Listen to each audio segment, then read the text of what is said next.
Why did Dead Man take cold medicine? Um, I got nothing. He couldn't stop coughing.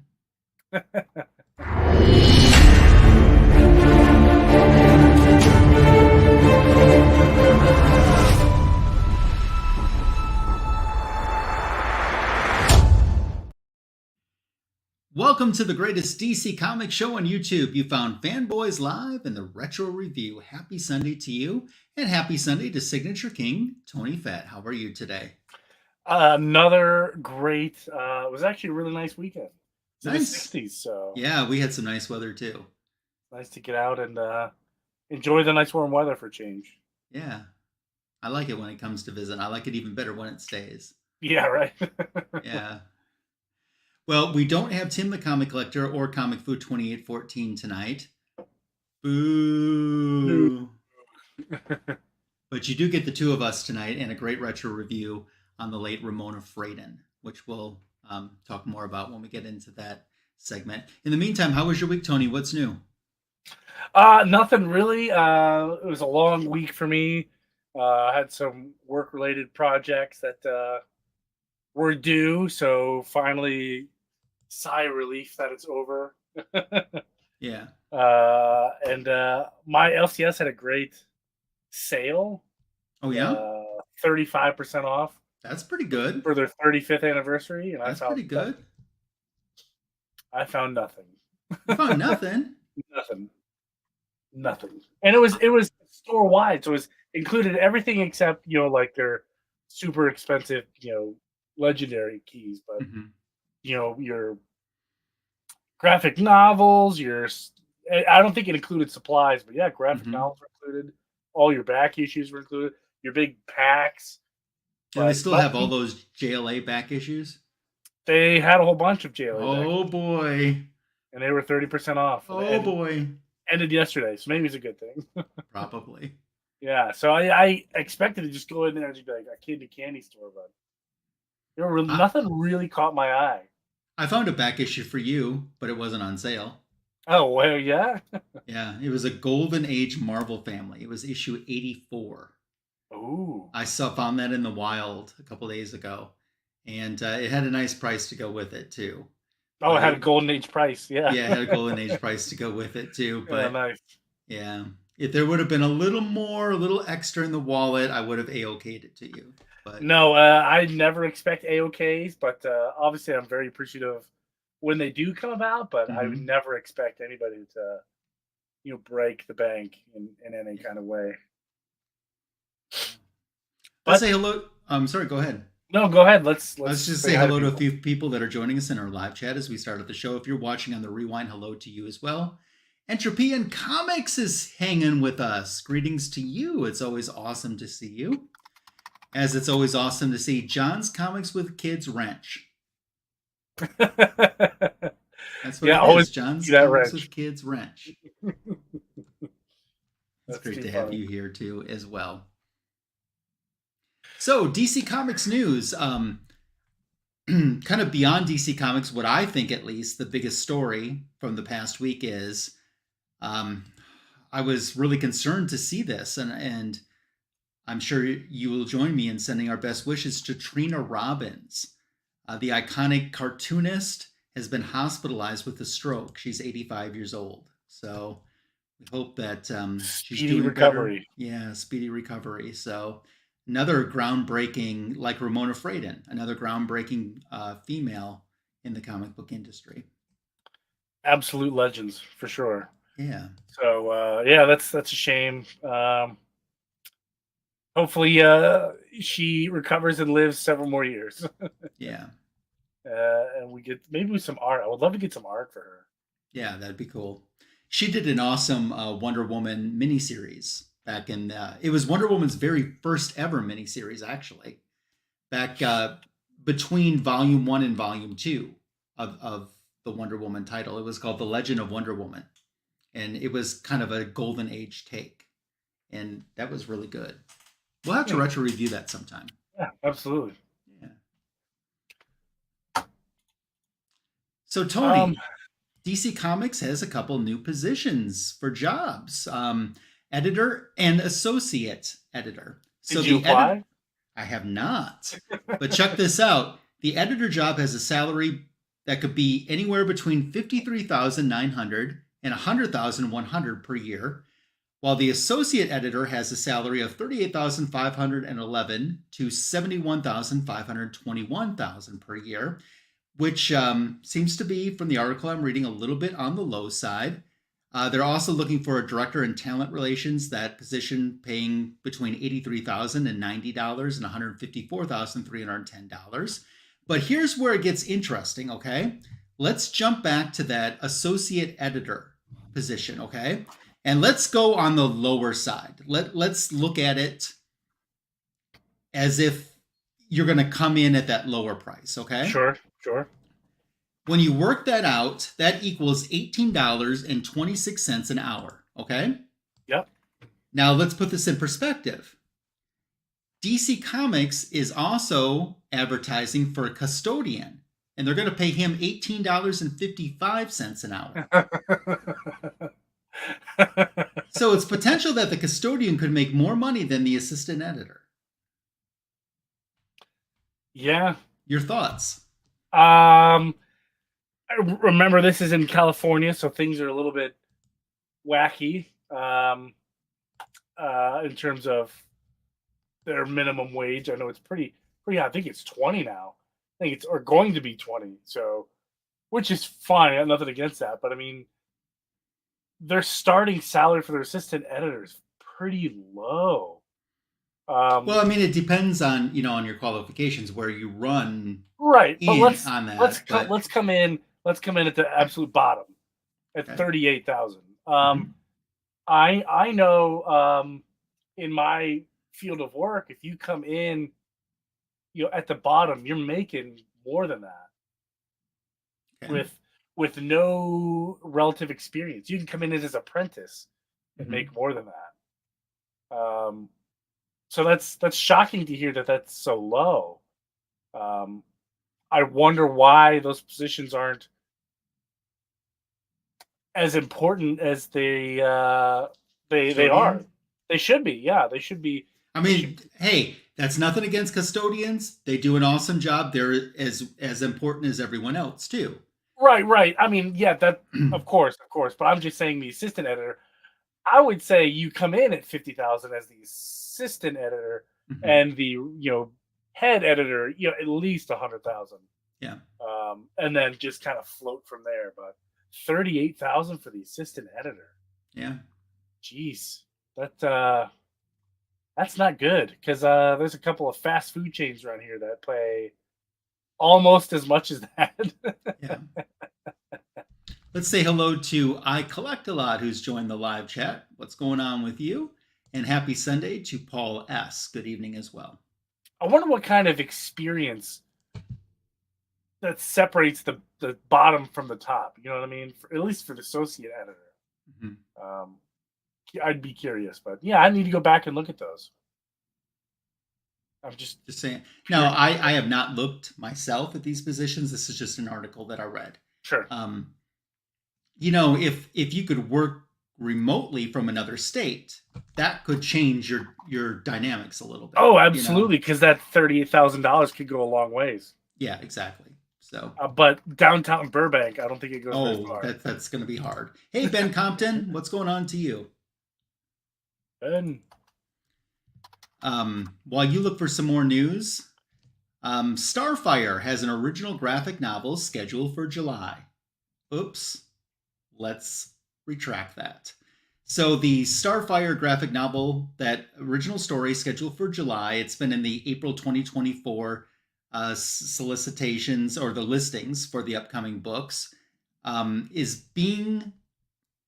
the pre-orders are being canceled at this time. The book is not being completely canceled. It's just getting a new release date of the 5th of November. Existing orders being canceled, and the book is going to be resolicited. No word as to why.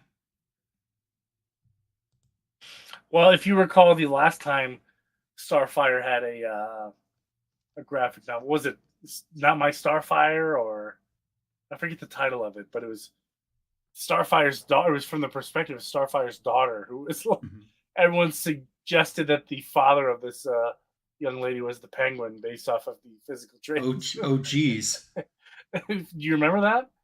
Yeah, now that you say that, I sort of kind of remember that. She was, and then it turns out, if you look at the author of the book, like, no wonder where like this person thinks that, you know, the Starfire's daughter and the author look absolutely identical. Because she was short, you know, a little shorter, she was chubbier, had glasses, you know, typical nerd girl, but it was really funny. Yeah. So hopefully we don't get that experience again.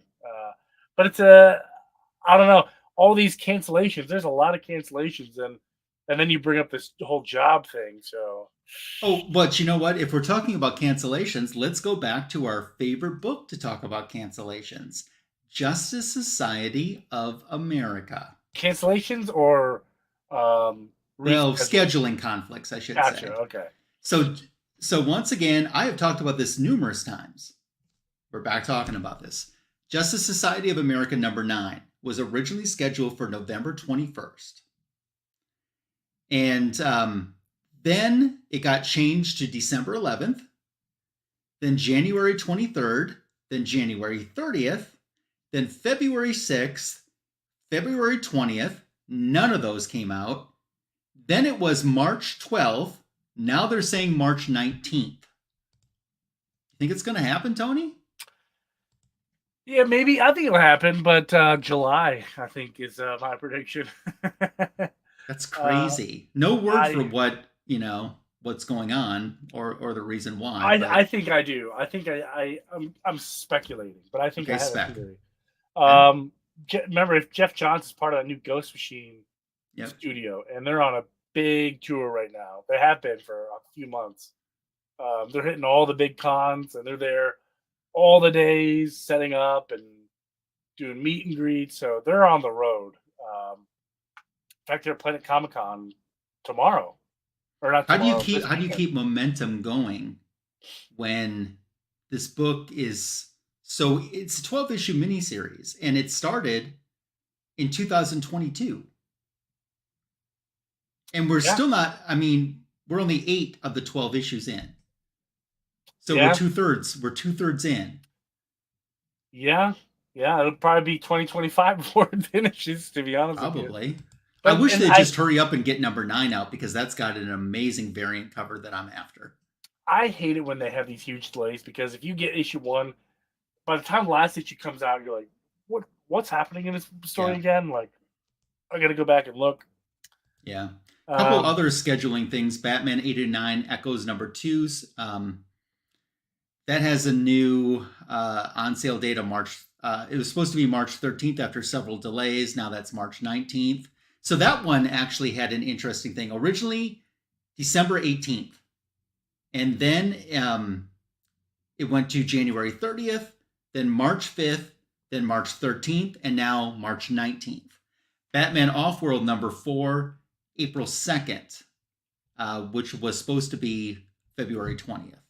I wonder what's happening. I don't know.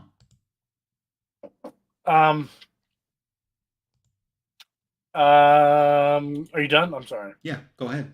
Okay. I got one here that I thought was really interesting to read. So San Diego Comic-Con is coming up in July. So it's, we still got some time, but I'm sure all these big studios got to get their ducks in a row, what they want to talk about, what they want to sneak peek, whatever. So we know that, that young lady, I forgot her name, Supergirl. Her name escapes me. The one who was just cast. Okay. Well, apparently they are ready to start announcing casts for that movie. Which would be interesting, because I want to see like what kind of characters, because Superman's going to have all these characters in his remake, Superman Legacy. Although that's another topic for news. But anyway, back to Supergirl.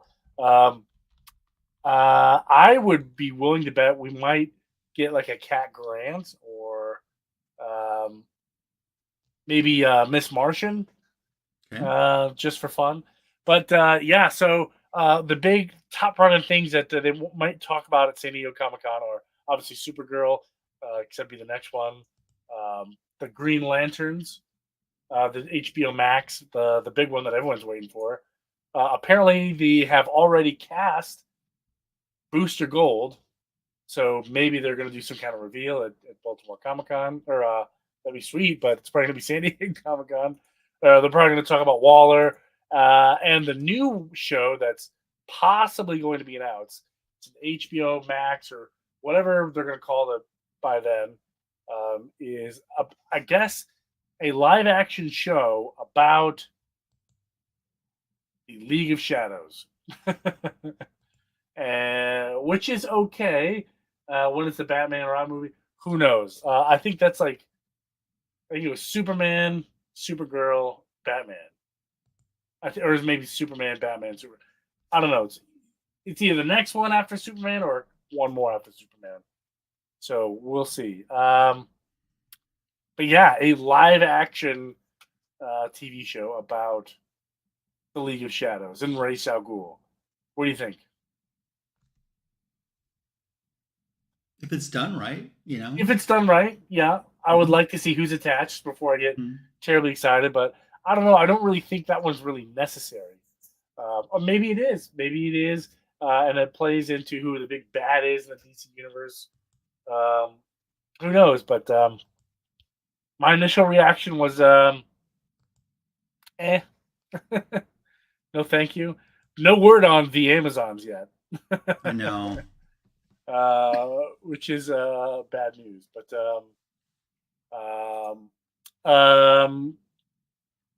they have cast Perry White in the new Superman movie. They have Wendell Pierce, an actor I'm not familiar with. No, I'm not familiar with him either. But I'm sure he's picked for a reason. I'm sure he's very talented. I have not been happy with a lot of the Perry White castings in the last few years. Bring back Lawrence Fishburne. No, I was not happy with that. I loved it. I didn't think that was Perry White. Barking out the headlines. Like that. That didn't seem like Perry. He seemed like a Joe Jayna Jameson. Yes. Yep. Hey there, G-Man. Good evening to you, Mr. Galvin. I hope you're doing well. The Superman remake movie is no longer called Superman Legacy. Correct. It's just called Superman. That's right. Hooray. The way it should be. Hooray. I thought that was a little weird. Yep. Yeah, and there's like a cool little logo. How about that? That's our first official costume debut. At first, with that snow on it, I didn't realize it was snow. I'm like, what's that, cotton or cotton? What's going on there? Kryptonian cotton. Yeah. Oh, that's too funny. And speaking of Superman, production has officially begun. It is underway, so they are on track. He's from The Wire. Okay. Yeah, John's Comics with Kids and Wrenches is giving that casting a. I'm familiar with. I haven't seen a lot of it, but I'm familiar with what it is. There's a lot of good people coming out of The Wire, so it must be good. Yep, another wrench has joined us, Warlord. Hope you're wrench doing well. Fight. Remember, if you can dodge a wrench, you can dodge a ball. Yep. Yeah, and that's kind of the. Those are the big ones. Yeah. Those are the big ones. That's kind of what's going on with the news. Yeah, let me bring up our little story here. Yeah. So tonight, of course, last week we covered last weekend's passing of Ramona Fradon. And tonight on a retro review, we're going to look at two different books from Ramona Fradon. One from the 1970s that Tony's going to do, Freedom Fighters comic book. Then I'm going to look at one of the SuperFriends issues. I actually showed it last week as part of the book show, and we'll do a retro review of this story tonight. These are just numerous titles that she was heavily associated with. Aquaman is another character. Plastic Man, Metamorpho, she's co-creator there, and really truly was a legend, and worked all the way to the end of her career. Literally. I mentioned last week that she has a cover that is coming out, and for the International Women's History Month, which is the month of March, and this variant is the cover of it that she drew that will be coming out on March 20th. So you got several of the different superheroines. They say this is one of the last pieces that she ever worked on. Boy, that's good. For 97 years old. Isn't that something? That's pretty awesome, I thought. That's talent. Yeah. Oof. Fun stuff there. But that is our retro review, and Tony will get us kicked off. This issue of Freedom Fighters, she didn't do the cover, but she did the interior art on it. Yep. And this was her first Freedom Fighters comic book that she did. Yeah. Did you pick through this one at all? I didn't, unfortunately. No, that's okay. You did yourself a favor. I mean, the artwork is great. I think the part that was confusing is, keep in mind, we're jumping into issue 3 right off the bat. Mm-hmm. Which is one that, you're right, it's the first one she did. And it's very confusing. So, again, just some real quick backstory. Earth 10, also known as Earth X, is where this takes place. The Nazis have, won. Superman, instead of landing in Kansas, lands in Nazi-occupied Czechoslovakia. Obviously, gets raised, under Nazi views, and he's a big Nazi supporter, and all the Batman and Wonder Woman. Wonder Woman in this world has a funny name, and I can't remember what it is off the top of my head. But anyway, Batman has leather wings, so there's a lot of. None of them are in this story, but it's still interesting to know. So keep that in the back of your mind. This is Earth 10. Earth 10. And we start things off where they have the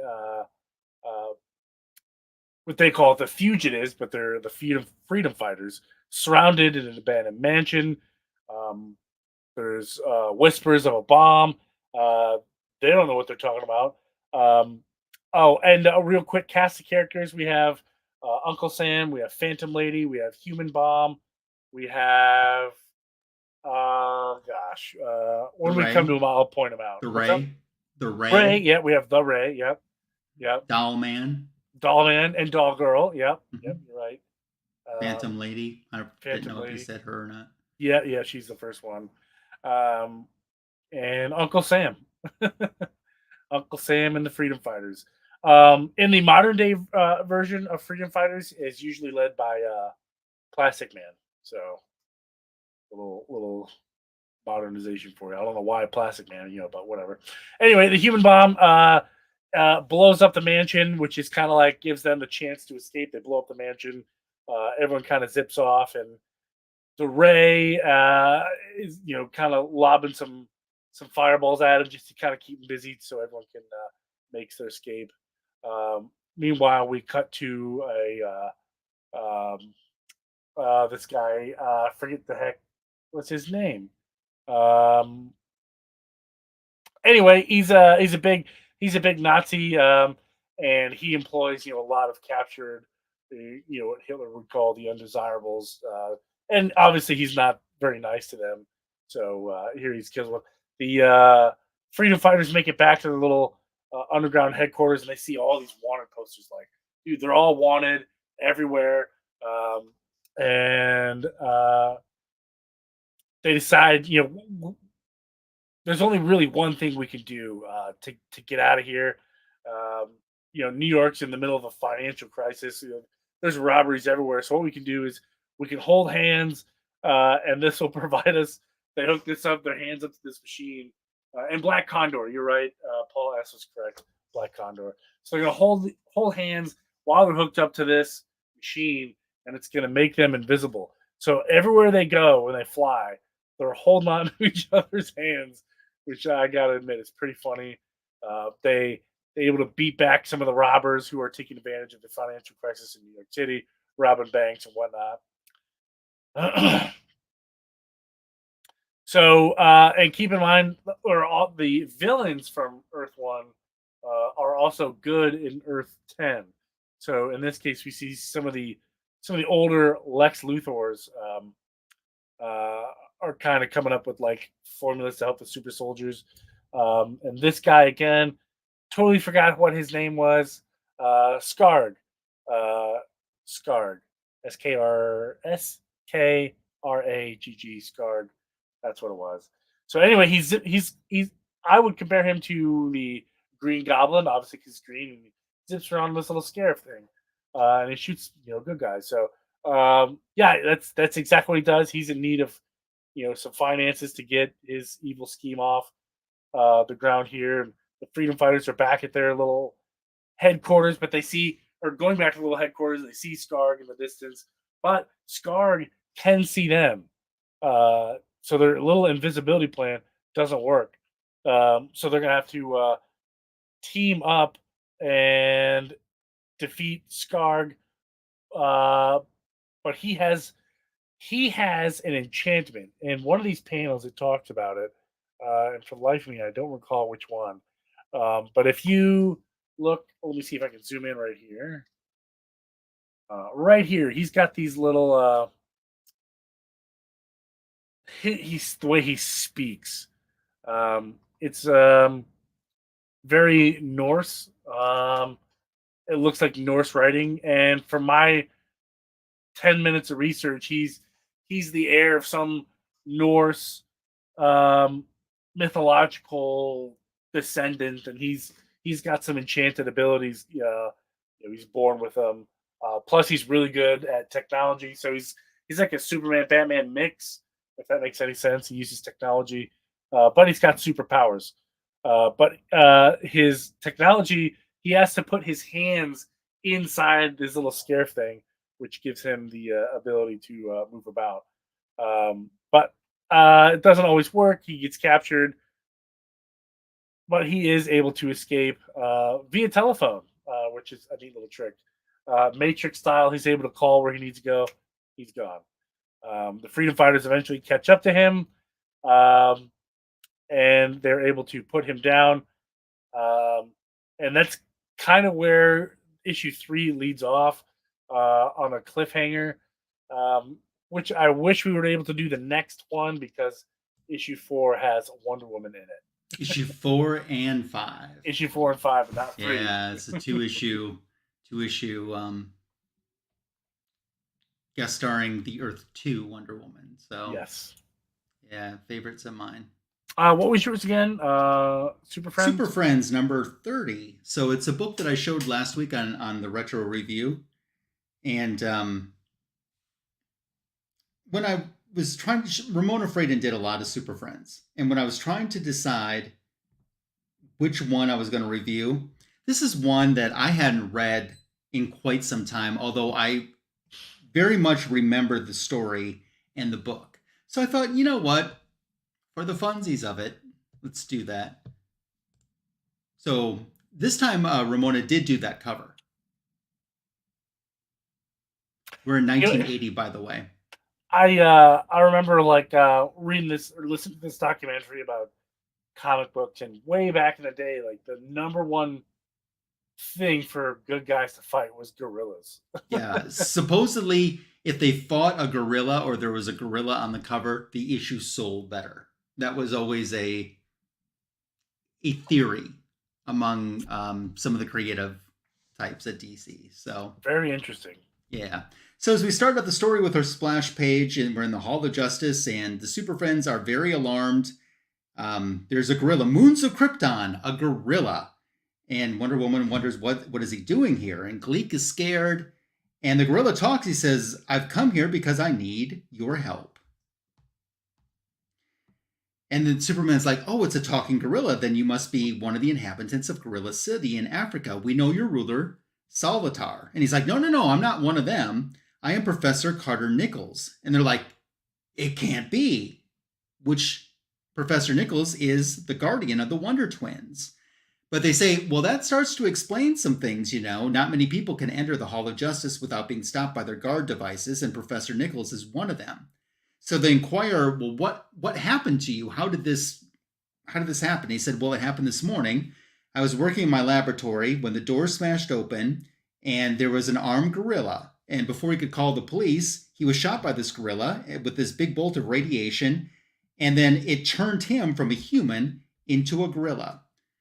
And he said it wasn't easy getting there, which I would imagine if you were in Africa in the morning and in the United States, later the same day, that probably, as a gorilla, that probably wouldn't be that easy to get there. But he said he was finally able to get there without being apprehended, although it was tough.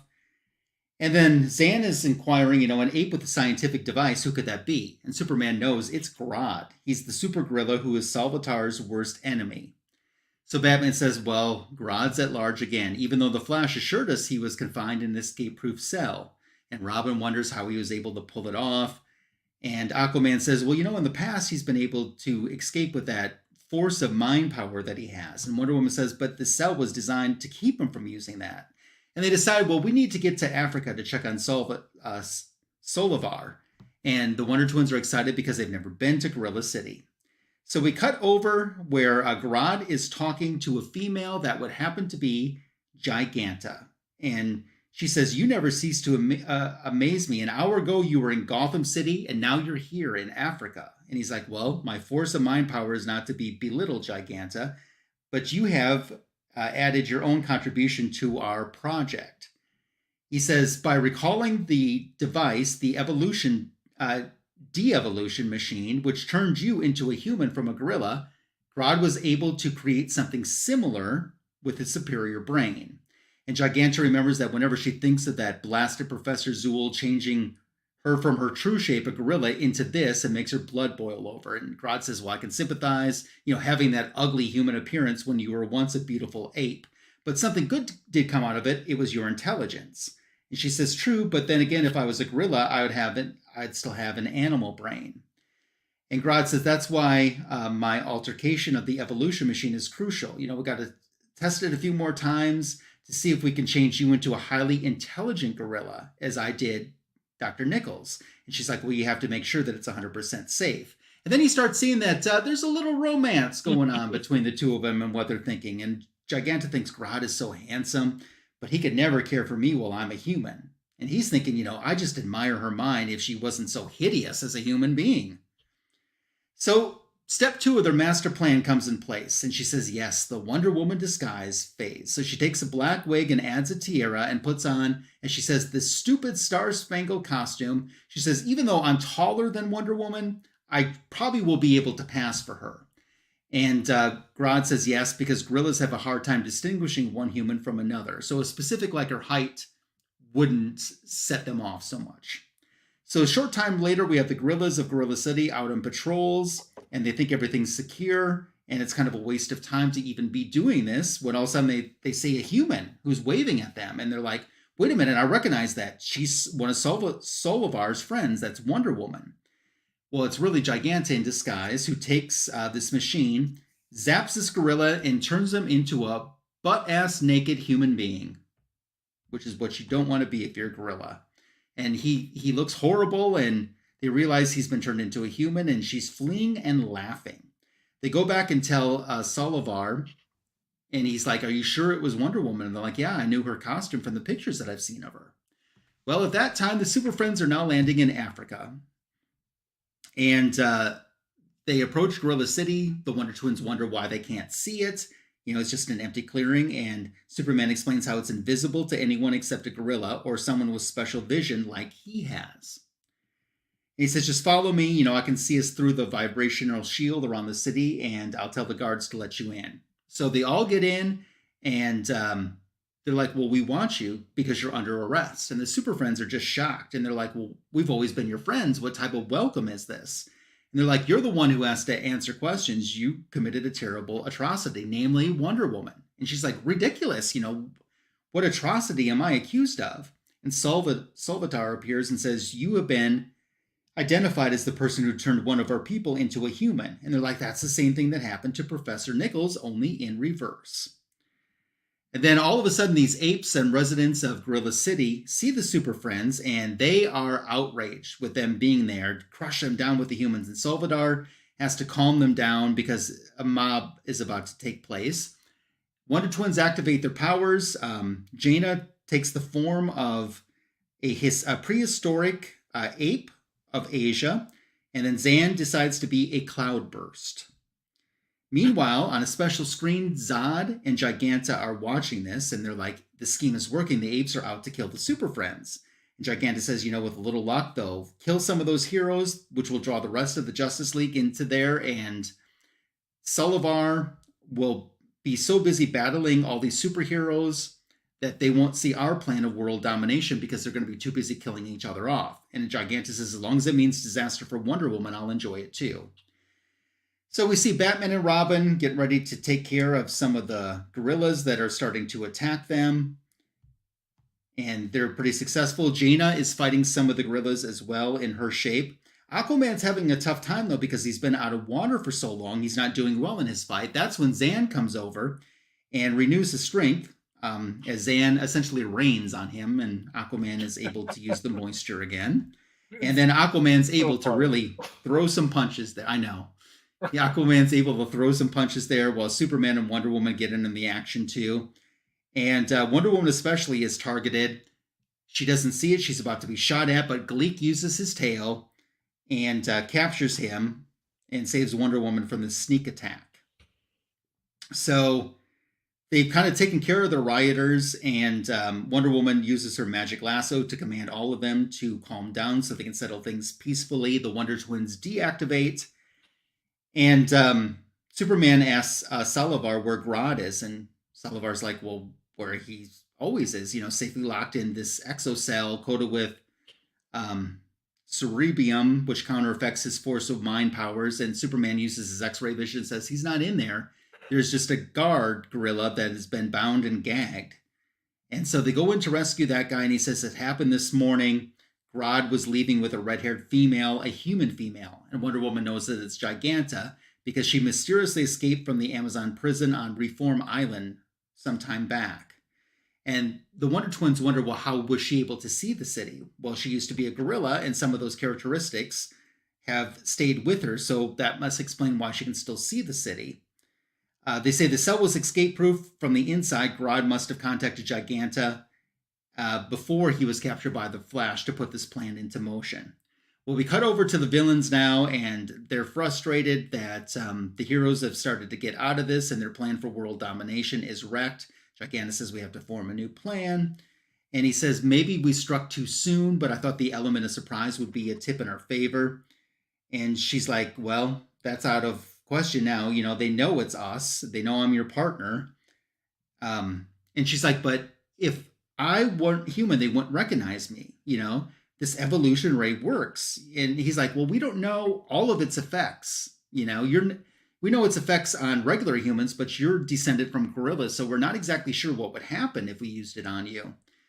And he explains some of the differences between gorillas and humans. And she's like, I think our best hope is to use the ray on me to try to get me back to normal so she could be back to a gorilla. And he's like, well, that would help, but we actually need a few more tries for safety's sake. And then she says, well, are we safe here? And he's like, of course, because in this cave, it's lead lined and there's lead deposits in the area. And if Superman tries to look for it, he'll just think that this is just another one of those lead deposits. And Giganta's like, I don't know, these heroes could be pretty resourceful. And Grodd's like, believe me, I've left nothing to chance. There's no way they can find. And then explosion and the SuperFriends arrive. You overlooked one very big reason. So Grodd is trying to use his force of mind powers, but Superman punches him out right away. Wonder Woman wastes no time as her and Giganta start battling as well. And she says, as long as you wanted to impersonate an Amazon princess, see how it feels to be crowned. And Robin says, hey, bad puns are my thing. So Grodd and Giganta are defeated. Sullivar's there. They're going to put him back in his escape-proof cell. This time he won't have an accomplice like Giganta to break him out. And they explain the slip-up that Grodd made. He forgot Superman's super hearing. So Superman heard them talking, and he followed their voice, which led him there. Batman realizes this is the device that, could restore their victims back to normal. And Robin says, well, Superman and Wonder Woman really handled the baddies, and we didn't get a crack at them at all. And Superman says, well, we have to apologize. And Batman's like, hey, Robin, he had to strike swiftly. And Superman says, Robin has a valid point, and I know just what to do. So he writes him an IOU, one punch in a villain's mouth from Superman. Ha, ha, ha, ha, ha. The end. Yes, indeed. That really felt like a cartoon. Yeah. But it was fun. And that's what these books are supposed to be. They're supposed to be fun. But the artwork, fantastic. I thought the artwork was fantastic in yours. And that's really what we're focusing on tonight in paying tribute to Ramona Fradon, is her artwork. So jumping back to your story, Paul S. says the Freedom Fighters book came out 3 years after they debuted in Justice League of America 107. That was during a JLA-JSA crossover. So very true. I have that issue.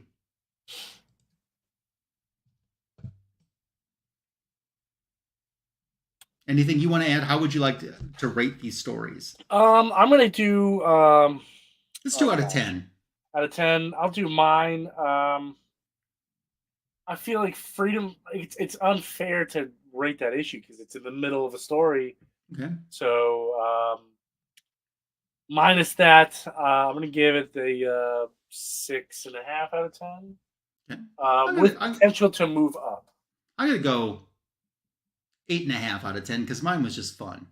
And Yours was a much fun read, yeah. Giganta never got a lot of time outside of the golden age in DC Comics, so to have her appear there, and we have 2 Legion of Doom members.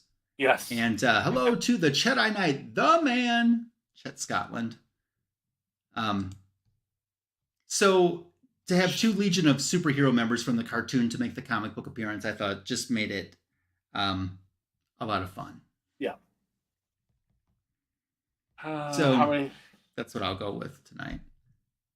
How many issues of Super Friends did Ramona do? That's a good question. It is, I want to guess. Maybe I should go look. Tony, you talk while because I can look up that information here. Yeah. I don't have any books by Ramona, unfortunately. Not that I avoided it, but it just never came to fruition. So here's the issues that she did do. Tony, you can keep track. Go ahead. She did issues 3 through 17, issue 19, 21 through 31, 33 and 34, and 36 through 41. So a fair number of the series. Yeah, it's a respectable amount. Yeah. Now, Tony, do you wish you would have done the plop issue instead because you originally thought about doing the plop issue? And then until you found out how many pages it was, and then you're like, forget it. Wasn't it like a 100-page special or something? Yeah, it was a DC Giant, yeah. Yeah, no thanks. Yep. Not for me. I don't even know what plop was about. It just sounded cool. It's a parody type, like Mad Magazine DC's version of Mad Magazine. Gotcha. Okay, well then never mind. Yep. But no, I'm glad I stuck with the one that I did. It was slightly more relatable to people versus a Mad Magazine. But this is a good pick. So obviously you're a big fan of Ramona. Have you met her at all? No interaction with her at all. I always wanted to get a commission done from her, and obviously unfulfilled, like many unfulfilled things, and it was just a financial reason. And actually she was very fair in pricing, but you have to prioritize stuff at the time of your life, Yeah. And a regret, but still an admirer of her work, and her style of artwork brings back great memories. When I see her commissions and stuff, and I see the DC characters she does, I mean, it looks like even now, well, just even what we showed for the upcoming cover, it still looks like the Super Friends incarnation version of those characters. Yeah. How much would she charge for like a signature? I don't know that. Okay. So I know that the commissions were very reasonable. I wonder when her last convention appearance was. I don't know convention appearance, but she did commissions up until December. this past December. So interesting. Yeah. Yeah. It's a shame. Nice memoriam for Ramona. Yeah. As we segue into the book show portion, what do you have? And what's going on in your channel? I seem to recall watching a new short from you just a little bit ago today. Yeah, I've been cranking out some shorts.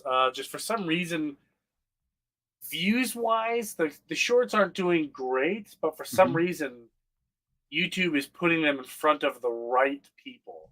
Okay. So I'm hitting my subscriber count, which is good. So I want to keep positive momentum going, and it doesn't work. The Sunday night ones usually blow up around midnight for some reason, and when I wake up in the morning, I'll see if it's pass or fail. That's cool. But yeah, lots of shorts. Got a lot of shorts coming out. So book show coming up here soon is a convention, and Mark Wade is making a very rare appearance to a local convention. Yes, he goes to Baltimore, but that's not really considered local to me. So he's coming to a very small convention, Hershey Comic Con, very, very small convention. So I was like, man, I see Mark a lot, but I still have a lot I could get him to sign. So what new ones I'm going to get him to sign is the Shazam 1 in 50 #1 issue. That's nice. Yeah, Ariel Cologne on the cover there. And I missed him at Baltimore Comic Con to sign these books. I got him to sign a couple of the books, and I was afraid I was going to miss some other people, so I went to that. I was swing back around and get him, but he was gone. So those books I'm going to get him to sign are the Reverse Flash BTC variant, the Kid Flash BTC variant, the Platinum Edition Flash variant, and BTC regular Flash foil variant. So yeah, hopefully Mark Wade doesn't yell at me because I may have more. Hopefully he's understanding, but his prices are usually pretty good. So yeah, looking forward to it. That's coming up here in the next few months. Awesome. As I get ready to do my book show portion, we're going to have a little time left over. So if anyone in the chat wants to dialogue about anything, we can do that after I wrap up mine. So you can start dropping any questions, or we can do a question and answer because we'll have a little bit of time. Absolutely. For my channel, my back issue of the week YouTube short was a different SuperFriends comic book that Ramona Fradon did. So that came out this past week on my channel. I also did a comic book editions video guest starring Wonder Woman Part 2. Comic books that Wonder Woman guest starred in. So it's other titles that she was a guest star in these particular issues. Plus I showed some of her own titles, some of the ratio and incentive covers from recent issues of Wonder Woman or store exclusives. So that is already on my channel. Tomorrow we have the back issue of the week YouTube short. I've done this the last 2 years in the month of March for International Women's History Month. It will be devoted to all ladies as the back issue of the week all month for the month of March, starting with the First Lady of Marvel. So look for that tomorrow. Then Tuesday, I have a comic book editions video with some purchases from Unknown Comics, including some that were exclusive covers for them and their stores. So I'll show that off in my next YouTube comic book editions video Tuesday afternoon. Of course, there's links for my channel and for Tony Fett's channel. Obviously, you found my channel already, but if you aren't subscribed, please subscribe. Same with Tony. And you can even subscribe to the other ones that didn't show up tonight. I suppose. One of which canceled kind of at the last minute. Right? Yeah, it's fair. Yeah, it's fair. Dang you, Tim. Wu-Tang. So that's what's... Yeah, in fact, you don't need to subscribe to one of them because the channel's private now. Oh yeah, I don't think there's anything on it though. No, you right can't now, even. At least you can't even watch any of it. No, all of our archived greatness is currently right in private mode. Yeah, so that's why Fanboys has become a home on this channel right here. Yes. Anyone in the chat want to talk about anything before we wrap up? I mean, we don't have to, but it's just that since we have a little extra time, I usually like to go an hour, and we're 10 minutes away from that. But yeah, I can grab something, a couple books here. Oh man, there's just so much. I don't even know what to do. Did I show you my? I didn't show a book show. Oh, yeah. I talked about my channel, but I didn't show a book show. Yeah, go for it. Okay. Tony, this kind of goes back to just what we were talking about a few moments ago. My book show is going to be DC Special Issue 16. Oh. Reprints of different superheroes battle super gorillas. Super gorillas. So these were all different comic books with gorillas on the cover that DC collected into one comic book. So that's something I picked up a couple of months ago. Very cool. Yeah. So last this is one of my 5 issues. One of my you have in total. I would say 16,241. If we want to do some quick math here, I can look on CLZ, but this also would show, like, if I have a duplicate copy, it would count twice. Yeah. Let's see. For volume 1,